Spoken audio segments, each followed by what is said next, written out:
as the Big Ten season comes upon us. Obviously, predictions are a big thing at this point of the year. Jace, who do you think can win the Big Ten Player of the Year? There's a lot of obvious picks out there. There's a lot of top teams, top players, but I'm going to go with a little bit of a wild card. I think Tim Frazier is going to surprise some people coming off his ACL injury.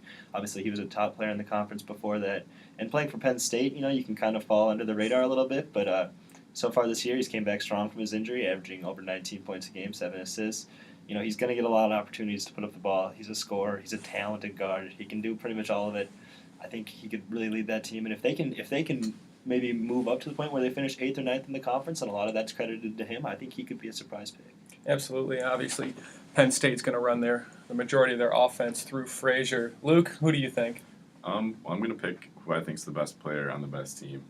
Gary Harris, he's the leading scorer on the team that has a really good shot at winning the NCAA tournament. So, he's a great three-point shooter. He's a good offensive player, and in the up-tempo style that they have, I think he's going to score a lot of points for them this year. No doubt about it. I actually think Indiana freshman Noah Vonleh has the best shot at winning the Player of the Year. Came in to the season, highly recruited freshman.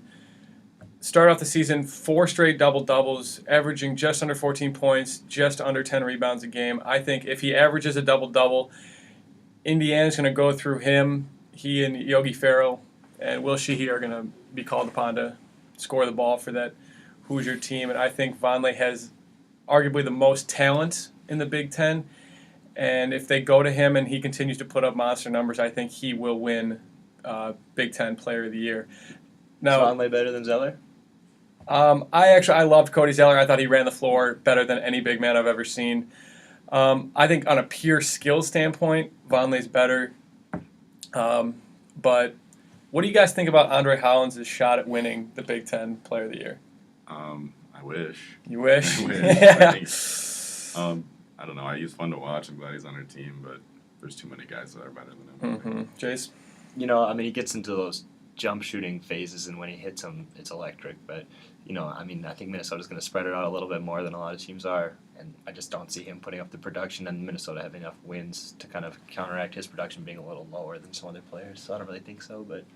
Yeah, I tend to agree with you guys. I think, obviously, he can get into a rhythm. Once he gets into a rhythm, his shots go down. He can put up a lot of points, but I don't think he's going to have the ability to lead this team to enough wins, enough big-time games. If they get on a roll, if they start getting ranked, they start getting some national notoriety just outside of the Minneapolis region, I think that voters could tend to lead towards him if this team starts winning, best player on the best team, kind of like Luke pointed to. But I don't think that I think he can finish all Big Ten first or second team, but I don't think more second team.